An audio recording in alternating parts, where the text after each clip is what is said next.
Welcome to This Explainer. Today, we're diving straight into one of the most baffling paradoxes in all of African football. We're talking about the Egyptian national team, universally known as the Pharaohs. They are heading into the 2026 World Cup in North America, carrying this unbelievable mix of heavy history, a major generational passing of the torch, and a seriously fierce, disciplined tactical identity. Whether you've been glued to their qualification journey or you just kind of want the lowdown on Group G, this analysis is going to give you exactly what you need to know. Okay, I've got to start with a number that is just a complete jaw-dropper. 0. Literally 0. Despite a rich, passionate footballing history that stretches back 92 years on the global stage, Egypt has won exactly 0 matches at a World Cup finals. Not a single one. For a nation that is absolutely fundamentally football-obsessed, it is a staggering statistic. And believe me, it's the giant elephant in the room driving absolutely everything they do in 2026. Which brings us to Section 1, the Pharaoh's Paradox. To really grasp the psychological weight this squad is carrying around, you have to look at this massive contradiction. On one hand, you have a record 7 Africa Cup of Nations titles. I mean, this includes a completely unique three-peat from 2006 to 2010, a run of total dominance that literally no other African nation has ever touched. Yet on the flip side, 0 World Cup wins. They are the undeniable kings of their continent, but perpetual underdogs on the global stage. And the struggles go way back. Get a load of this gap. 56 years. Egypt were actually pioneers. They were the very first African team to ever play in a World Cup, making their debut in Italy way back in 1934. But after that one single knockout game, nothing. They didn't return to the World Cup stage for 56 whole years until 1990. It perfectly highlights just how insanely grueling the African qualification process has been historically. Let's quickly trace that brief and honestly super frustrating World Cup history. You've got that pioneering debut in 1934. Then the 1990 return, where they actually showed immense resilience, even drawing with a powerhouse like the Netherlands. Then a huge gap until 2018 in Russia, which just ended in a deeply disappointing, pointless exit that was completely derailed by Mohamed Salah's untimely shoulder injury. And finally, the emotional agony of missing out on Qatar 2022 altogether, suffering a heartbreaking playoff loss to Senegal in a brutal penalty shootout. The stage is literally set for the ultimate redemption arc. So how are they going to turn it around? Let's move to Section 2, Hassan's defensive masterclass. Following a pretty rough early exit at the 2023 Africa Cup of Nations, Egypt made a somewhat controversial move. They appointed their all-time top scorer, Hossam Hassan, over a foreign manager. But he quieted the critics really fast by building this incredibly rigid, highly disciplined system based around a 4-2-3-1 formation. He flat-out prioritizes structure over possession. The tenets are super clear. He demands narrow spaces between the lines to choke out the midfield, uses intense but highly targeted pressing just to force errors, relies on a rock-solid mid-block, and then focuses heavily on exploiting the wings when transitioning forward. It is a system specifically built to frustrate the life out of opponents. And the thing is, Hassan's philosophy absolutely works. Just look at these CAF qualifying stats.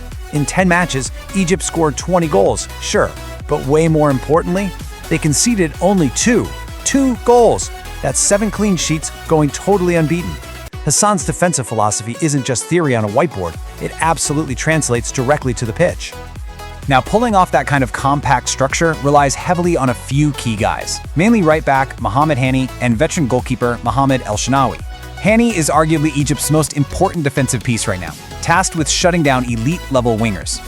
Meanwhile, El-Shenawi provides all that commanding leadership and organization from the back. They're the concrete foundation that gives the attackers the freedom to actually strike on the counter.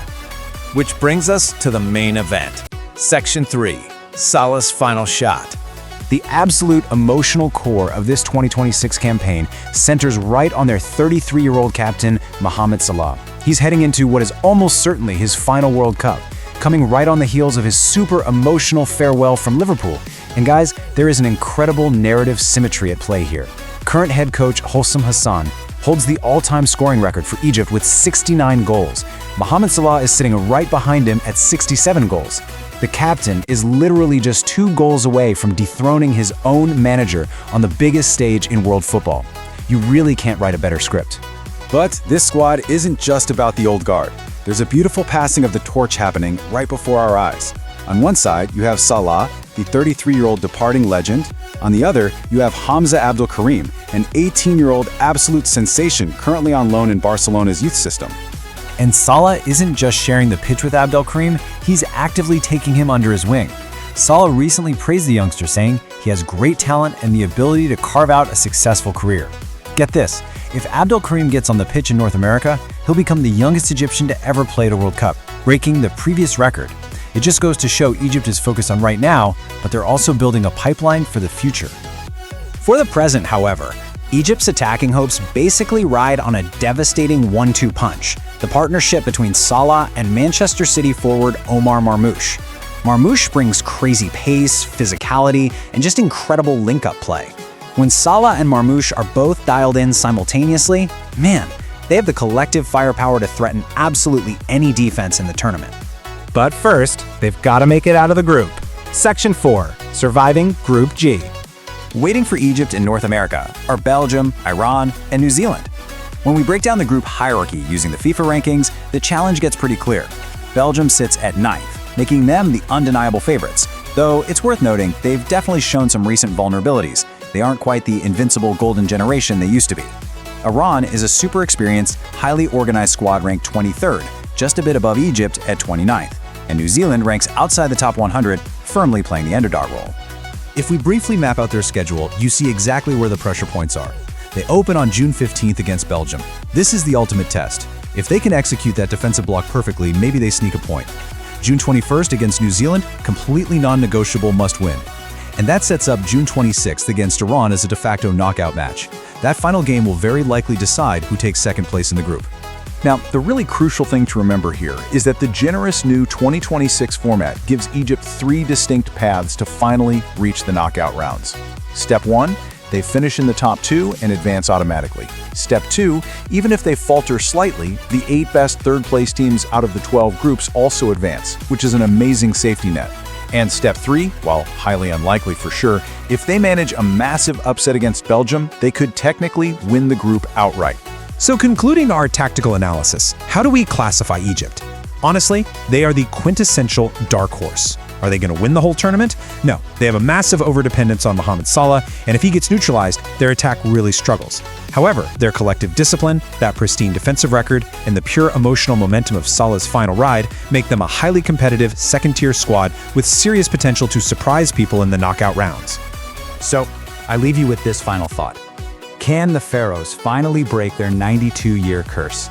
Can Hussam Hassan's defensive masterclass provide the absolute perfect platform for Mohamed Salah to deliver a historic, first-ever World Cup win in his ultimate swan song? It's genuinely one of the most compelling narratives of the entire tournament, and I, for one, cannot wait to watch it all unfold. Thank you so much for joining me for this explainer, and enjoy the games.